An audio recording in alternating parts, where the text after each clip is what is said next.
Alas 9 ng umaga dito sa Qatar. Pero yung init, pwede nang makaalaga ng itlog. Sobrang init.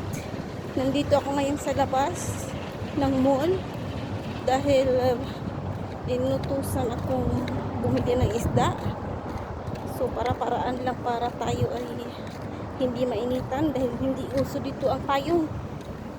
Pagtatawanan ka kapag nakapayong ka. Pagtitinginan ka kaya ito. Naka-jacket. Sobrang init.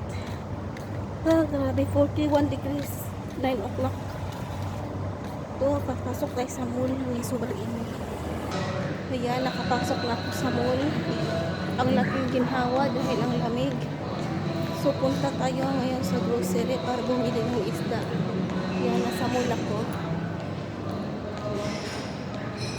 Ang lamig. Sa labas napakainit.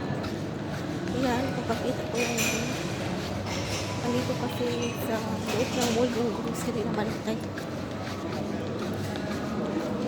Kaya yan, papakita ko yung mall. Yun, mga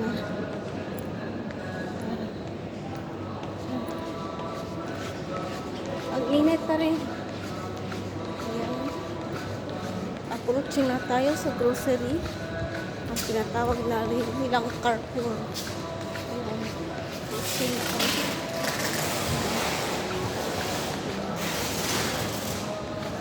Bibili lang tayo ng isda, guys.